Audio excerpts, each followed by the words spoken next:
जय श्री कृष्ण, राधे राधे। आज हम ज्येष्ठ मास महात्म्य के 14वें अध्याय का श्रवण करेंगे, जिसमें हम गंगा अवतरण कथा के बारे में जानकारी प्राप्त करेंगे। इसके पहले की 13 दिन की कथा की वीडियो मैंने अपने चैनल पर अपलोड की हुई है, वहां से आप इन सभी कथाओं का श्रवण कर सकते हैं। मैं इस वीडियो की डिस्क्रिप्शन में भी उनके लिंक दे दूंगी, वहां से भी आप उन सभी कथाओं को सुन सकते हैं। ज्येष्ठ मास महात्म्य को सुनने के लिए रोज प्रातः काल यानी ब्रह्म मुहूर्त में उठकर स्नान करके स्वच्छ वस्त्र पहनकर भगवान श्री विष्णु जी का पूजन करना चाहिए और ज्येष्ठ मास महात्म्य की कथा सुननी चाहिए। मैं आपको प्रतिदिन प्रति अध्याय के हिसाब से 30 अध्यायों का श्रवण कराऊंगी। आइए अब कथा को प्रारंभ करते हैं। पिछले अध्याय में हमने सुना था कि स्कंद जी कहने लगे कि इंद्र ने सब वृतांत जानकर भगवान विष्णु को सुना दिया। भगवान विष्णु ने इंद्र से सब वृतांत सुनकर इंद्र को अदृश्य होने वाली विद्या दी और उनसे कहा कि तुम अदृश्य होकर यज्ञ का घोड़ा हर कर कपिल मुनि के आश्रम में छुपा दो। तब इंद्र यज्ञ का घोड़ा अदृश्य होकर हर लेते हैं और कपिल मुनि के आश्रम में उसे छुपा देते हैं। घोड़े के हरण की बात पता चलते ही सगर के पुत्र उसे खोजते हुए कपिल मुनि की गुफा में पहुंचते हैं और घोड़े को देखकर कपिल मुनि को चोर समझकर उन्हें अपशब्द कहते हैं, जिसे कपिल मुनि ने उन्हें अपने नेत्राग्नि से भस्म कर दिया। अब आगे की कथा इस प्रकार से है। ऋषि कहने लगे कि हे षडानन, जब राजा सगर की सब संतति भस्म हो गई और उनका यज्ञ ना हो सका तो राजा सगर ने क्या किया और उनके सैनिकों ने क्या किया, यह सब कृपा करके आप हमसे कहिए, हमारी जानने की इच्छा है। तब स्कंद जी कहने लगे कि हे शौनक ऋषियों, बिल के द्वार पर स्थित सैनिक लोग विहल होकर और बिल की उस अग्नि ज्वाला से संतप्त होकर राजा सगर को समाचार सुनाने के लिए गए और कहा कि आपके पुत्रों ने जब यज्ञ के घोड़े को कहीं नहीं देखा तो अपने हाथों से पृथ्वी तल को खोद डाला। उसके अंदर उन्हें एक बिल मिला और 100 योजन के विस्तार में एक गुफा मिली। उसके अंदर बहुत से सैनिकों सहित आपके पुत्र सबके सब चले गए और हम सब लोगों को बिल के द्वार पर रोक दिया। कितने ही दिनों जब तक वह बाहर नहीं आए और हमको बिल के द्वार पर खड़े रहने के कारण कुछ पता नहीं लगा कि वे अंदर क्या कर रहे हैं। इतने में ही पाताल के समान वह बिल अग्नि से पूर्ण हो गया और हम लोग अग्नि ज्वाला में व्याप्त हो गए। फिर हम लोग वापस आकर समाचार आपसे निवेदन किया है, हे राजन, उनकी क्या गति हुई। मुग्ध हो जाने के कारण हम कुछ नहीं जान सके। उन सैनिकों के ऐसे वचन सुनकर पर्वत पर वज्र के प्रहार के समान राजा सगर पृथ्वी पर गिर गए और मूर्छा खाकर मृतवत से लगने लगे। यह देखकर उनके सभी आत्मज और सभी ऋत्विज लोग हाहाकार करने लगे। इसके पश्चात राजा सगर को उठाकर उनके मुख कमल पर जल सिंचन करने लगे, यानी जल की छींटे मारने लगे। राजा को मूर्छा से जागृत देखकर ऋत्विज लोग कहने लगे कि हे नृप, शार्दुल, हे प्राणियों के रक्षक, शोक मत करो, क्योंकि पुरुष वीर्यशाली होते हैं।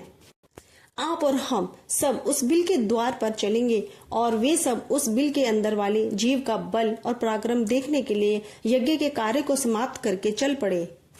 मार्ग में सैनिकों ने देवताओं से भी दुष्कर कर्म जो सगर पुत्रों ने किए थे वे सब राजा को दिखाए। बिल पर्यंत पृथ्वी का समस्त तल भाग खुदा हुआ देखकर ऋषि लोग कहने लगे कि हे उपस्थित वृंद, आप लोग सुनिए।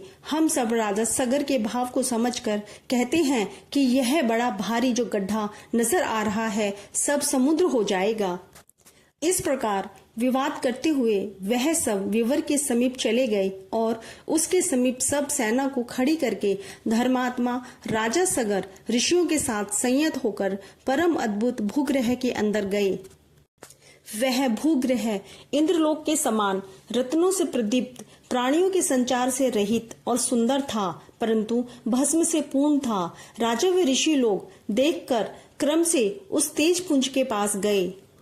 जलती हुई अग्नि के समान तेज से व्याप्त उनको देखकर, जो कि प्रज्वल मान परमात्मा ध्यान मग्न और योग गम्य है, सब ऋषि आदियों ने कुछ देर बाद उनको कपिल मुनि जानकर नमस्कार किया, उनकी स्तुति करने लगे। वे कहने लगे कि हे देव, आप नित्य हैं। हे परमानंद, आपकी जय हो। जगत के कारण, रूप तथा मन से सृष्टि का संहार करने वाले आपको नमस्कार है।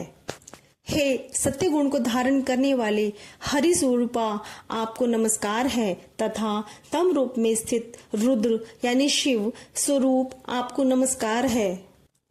हे अखिल लोक वंदना के योग्य, हे सुरासुर से पूजित चरण कमलों वाले, आपको नमस्कार है। हे दया के सागर, संसार रूपी सागर में फंसे हुए हम लोगों की आप रक्षा करें। हे ब्राह्मणों के स्वामी, शीघ्र हम लोगों का उद्धार करें। शोक रूपी विशाल किनारों से रहित जल राशि में पतित इस पृथ्वी का उद्धार करें, क्योंकि हे दीन बंधु, आप ही आदि स्वरूप 12 रूपधारी हैं। इस तरह स्तुति करके राजा सगर पुनः शोकमग्न होकर और वर्षा काल में जैसे महान पाषाण गिरते हैं, पृथ्वी पर गिर गए। नेत्र खोलकर अपने सामने निश्चित रूप से पतित राजा सगर तथा उनके ऋषियों को देखकर कपिल मुनि यह वचन बोले। इस प्रकार से ज्येष्ठ मास मातम में गंगा अवतरण कथा वर्णन और अध्याय 14 संपूर्ण होता है। जय श्री कृष्णा, राधे राधे। जय श्री कृष्णा, राधे राधे। आज हम ज्येष्ठ मास महात्म्य के 15वें दिन के अध्याय का श्रवण करेंगे, जिसमें हम गंगा अवतरण के विषय में जानकारी प्राप्त करेंगे। आइए अब कथा को प्रारंभ करते हैं। पिछले अध्याय में हमने सुना था कि ऋषि कहने लगे कि हे षडानन, जब सगर की संतति भस्म हो गई और उनका यज्ञ ना हो सका, तो राजा सगर और उनके सैनिकों ने क्या किया, यह सब हमें जानने की इच्छा है। तब स्कंद जी कहने लगे कि राजा सगर सैनिकों से सब समाचार सुनकर बिल के द्वार पर पहुंचे। वहां राजा अपने पुत्रों की गति सुनकर मूर्छित हो जाते हैं। फिर मूर्छा से जागृत होने पर ऋषि कहते हैं कि हे नृप शार्दुल, शोक ना करें, क्योंकि पुरुष वीरशाली होते हैं। फिर इसके बाद वह बिल में रहने वाले जीवों का पराक्रम देखने के लिए बिल में जाते हैं और वहां कपिल मुनि से मिलते हैं। अब आगे की कथा इस प्रकार से है। स्कंद जी कहने लगे कि हे ऋषियों, कपिल मुनि ने राजा सगर और ऋषियों से पूछा कि आप कौन हैं और कहां से आए हैं तथा मेरे पास आने का कारण क्या है। वे लोग कहने लगे कि भगवान, यह परम धर्मात्मा राजा सगर शोक और दुख से व्याप्त होकर आपके सामने गिरा है। इस राजा के दुख का कारण आप सुनिए। यद्यपि आप सर्वज्ञ ज्ञाता हैं, हे प्रभु, इस राजा सगर ने अपने 60,000 पुत्रों से युक्त होकर अश्वमेघ यज्ञ को आरंभ किया और इसने संग्राम में इंद्र को भी जीत लिया। जब यज्ञ आरंभ हुआ और 60,000 पुत्रों और बहुत सी सेना के सहित यज्ञ के अश्व को जगती तल पर छोड़ दिया गया, तब यह घोड़ा फिरता हुआ अकस्मात अदृश्य हो गया। उसके अदृश्य होने पर उन वीरों ने बिल पर्यंत त्रिलोक्य में उसको खोज किया और समस्त पृथ्वी तल के भागों को देखा। उसके पश्चात वे सगर पुत्र विवर से संलग्न भूग्रह में गए। हे मुनि श्रेष्ठ, इसके आगे का वृतांत तो हम भी नहीं जानते। इनकी बातें सुनकर समाधि के द्वारा सब समाचार जानकर कपिल ऋषि बोले कि हे ऋषियों, इस कर्म को गुप्त रूप से करने वाला इंद्र है। यज्ञ के घोड़े को मेरे पास बांधकर वह स्वयं अपने लोक को चला गया। सगर पुत्र तथा राज्य के मंत्री और अश्व के रक्षकों ने मुझको चोर समझकर बांध दिया और मारने पीटने लगे। तदंतर मेरी क्रोधाग्नि से सब सगर पुत्रादि जल गए। मैंने उनको जानकर भस्म नहीं किया है। ऋषि श्रेष्ठ कपिल ने इस प्रकार कहकर अत्यंत दुख प्रकट करते हुए विलाप करके स्वयं अपने हाथों से राजा सगर को उठाकर अपने हाथ से उसके मुख कमल को पोंछा और मधुर वचन बोले कि हे राजश्रेष्ठ, भय मत करो, तुम अपने राज्य को जाओ। तुम्हारा 100वां यज्ञ मेरे वरदान से पूर्ण हुआ। मेरे प्रताप से तुमको अवश्य महेंद्र पद मिलेगा। और इंद्र ने जो दुष्टता की है, वह दुष्ट बुद्धि के कारण अहिल्या में उसकी कामुक बुद्धि होगी और गौतम ऋषि के शाप से परभाग योनि से चिंतित होगा।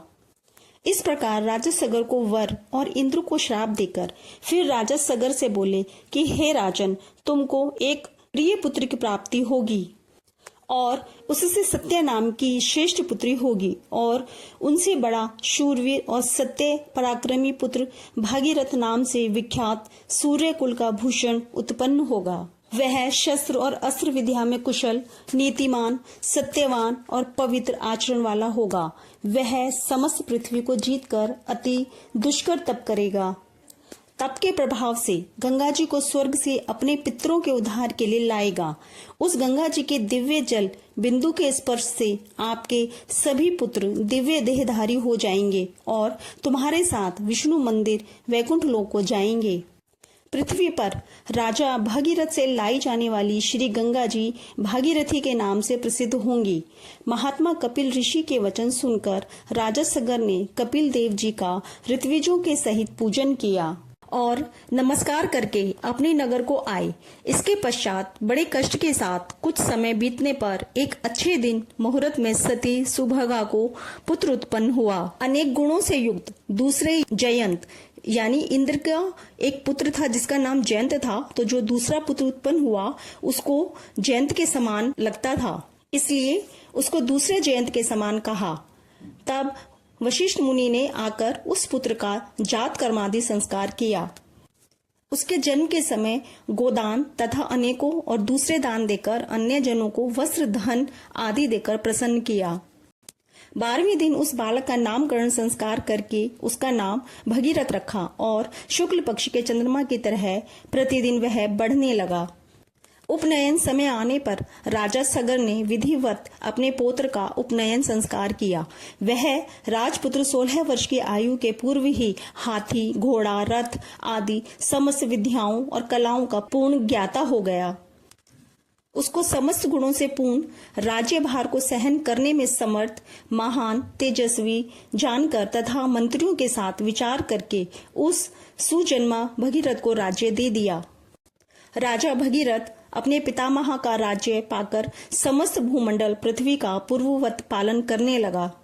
इस प्रकार से श्री ज्येष्ठ मास महात्म्य में गंगा अवतरण कथा वर्णन और 15वां अध्याय संपूर्ण होता है। जय श्री कृष्णा, राधे राधे। मेरे इस वीडियो को ज्यादा से ज्यादा लाइक, शेयर करें और यदि सब्सक्राइब नहीं किया है तो आपसे निवेदन है कि मेरे इस चैनल को सब्सक्राइब जरूर करिए और कथाओं का श्रवण अवश्य करिए। जय श्री कृष्णा, राधे राधे। जय श्री कृष्णा, राधे राधे। आज हम ज्येष्ठ मास महात्म्य के 16वें दिन के अध्याय का श्रवण करेंगे, जिसमें हम गंगा अवतरण कथा के बारे में और जानकारी प्राप्त करेंगे। आइए अब कथा को प्रारंभ करते हैं। पिछले अध्याय में हमने सुना था कि स्कंद जी कहने लगे कि हे मुनियों, कपिल ऋषि ने राजा सगर और ऋषि गणों से पूछा कि आप कौन हैं और कहां से आए। तब वे राजा सगर के दुख का कारण मुनि को बताते हैं। तब मुनि कहते हैं कि यह इंद्र की दुष्टता है, उन्होंने घोड़ा हर कर यहाँ छुपा दिया। तब कपिल मुनि इंद्र की दुष्टता के लिए उन्हें श्राप देते हैं और सगर राजा को वर देते हैं कि तुम्हारे एक पुत्र होगा। उसकी पुत्री का पुत्र वीर, सत्यवान, पराक्रमी और शूरवीर होगा, जो अपने पितरों के उद्धार के लिए गंगा जी को स्वर्ग से पृथ्वी पर लाएगा और उससे तुम्हारे सभी पुत्र दिव्य देवधारी होकर विष्णु लोक वैकुंठ को जाएंगे। अब आगे की कथा इस प्रकार से है। स्कंद जी बोले कि हे विप्रो, इसके पश्चात राजा भगीरथ निष्कंटक राज्य कर अपने पूर्व पितरों के समाचार सुनकर अत्यंत उदासीन हो गए और समस्त राज्य तथा कोश को अपने पितामह राजा सगर के अधीन कर उनकी आज्ञा लेकर दारुण तप करने के निमित्त तपोवन को चले गए।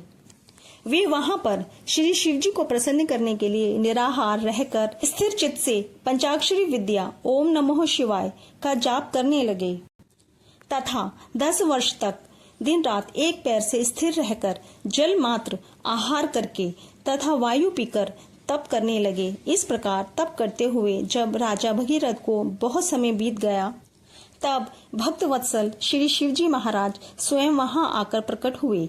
भगीरथ की भक्ति के वशीभूत होकर जब वर देने के लिए श्री शिवजी महाराज स्वयं वहां पर आए, तब राजा भगीरथ ने शिवजी को देखकर और प्रणाम करके उच्च स्वर से मधुर वचन बोले। भगीरथ कहने लगे, हे शिव शंभु, आपको नमस्कार है। हे सब सुखों को देने वाले हे जगन्नाथ, आपको नमस्कार है। विश्व के सृजनहार रजोगुण स्वरूप आपको नमस्कार है। हे पालनहार सत्व गुण स्वरूप आपको नमस्कार है।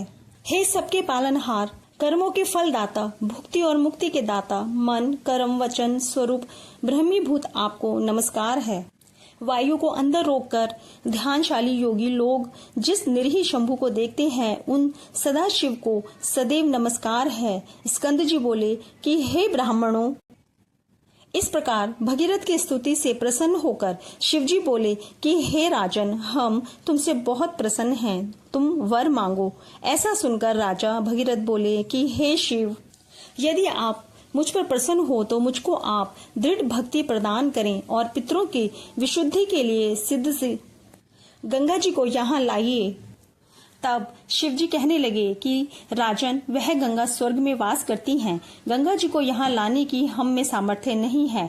त्रिलोक्य से वंदना किए जाने वाले श्री विष्णु भगवान की तुम वंदना करो। जिस उपाय से श्री विष्णु भगवान तुम पर प्रसन्न हो वही उपाय करो। वह प्रसन्न होकर स्वयं तुम्हारे पास चले आएंगे। हम उस परम गुप्त व्रत को तुमसे कहेंगे।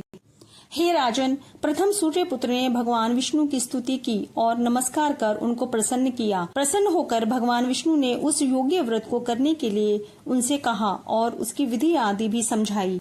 इसके पश्चात बहुत दिनों तक भगवान विष्णु ने उस व्रत को गुप्त रखा। इस समय उस व्रत को मैं तुमसे कहता हूँ, तुम विधि पूर्वक उस व्रत को करो। ज्येष्ठ मास में प्रातः काल उठकर विधि पूर्वक स्नान करो तथा त्रिविक्रम भगवान का पूजन करो। पंचाग्नि का सेवन, ब्राह्मणों को दही चावल का दान और श्रेष्ठ जल दान करो। इस प्रकार 1 मास तक व्रत करने से भगवान प्रसन्न होंगे और समस्त पापों को नाश करने वाली उस स्वर्ग वाहिनी गंगा को लाएंगे। श्री शिव जी के वचनों को सुनकर राजा भगीरथ ने शिवोक्त व्रत को किया। उस वक्त के अनुष्ठान मात्र से श्री विष्णु भगवान राजा भगीरथ के समीप आ गए। उन भगवान विष्णु की स्तुति तथा नमस्कार कर उससे परम पावनी गंगा जी के लिए राजा भगीरथ ने याचना की। विष्णु भगवान बोले कि हे भद्र भगीरथ, तुम मंदाकिनी के पवित्र तट पर मेरे साथ चलो। वहां चलकर जप, हवन, स्नान, द्विज तर्पण यानी ब्राह्मण भोज और भक्ति युक्त चित्त से अनशन व्रत करो। इस प्रकार 1 वर्ष तक इस व्रत को करते रहो। 1 वर्ष पश्चात वह गंगा तुम्हारे साथ चली जाएगी। भगवान विष्णु के वचनों को प्रमाण मानकर राजा भगीरथ ने विष्णु भगवान के साथ मंदाकिनी के सुंदर तट भाग में स्थित होकर विष्णु भगवान के कहे हुए व्रत का परम भक्ति से अनुष्ठान किया। तब श्री शरदवीरा गंगा जी प्रसन्न हो गईं और राजा भगीरथ के सामने सुंदर नेत्रों वाली स्त्री रूप में प्रकट हो गईं। यही त्रिपथा गंगा हैं। ऐसा जानकर भगीरथ ने इनकी स्तुति की और मंदाकिनी प्रसन्न होकर बोली कि हे राजन, तुम मुझसे वर मांगो। ऐसे वचन सुनकर राजा भगीरथ बोले कि हे भद्र, मेरे साथ पृथ्वी पर पितरों की मुक्ति के लिए चलिए। भगीरथ को तथास्तु कहकर वह गंगा उसके साथ पृथ्वी तल को गईं। एकम के दिन प्रकट होकर दशमी के दिन प्रवाह रूप हो गईं और लोगों को पवित्र करने के लिए पृथ्वी पर अवतीर्ण हुईं। तत्पश्चात भगीरथ ने गंगा जी के दिव्य जल से अपने पितरों को प्लावित किया। गंगा जल से प्लावित वे सब भस्म राशि सगर के पुत्र दिव्य देहधारी होकर बैकुंठ को गए। इस प्रकार से ज्येष्ठ मास महात्म्य और गंगा अवतरण वर्णन व 16वां अध्याय संपूर्ण होता है। जय श्री कृष्णा, राधे राधे। आपको मेरा ये वीडियो अच्छा लगा हो तो ज्यादा से ज्यादा लाइक करें, शेयर करें और यदि आपने इस चैनल को सब्सक्राइब नहीं किया है तो आपसे निवेदन है कि मेरे इस चैनल को सब्सक्राइब जरूर करिएगा और सभी कथाओं का श्रवण अवश्य करिएगा। जय श्री कृष्णा, राधे राधे।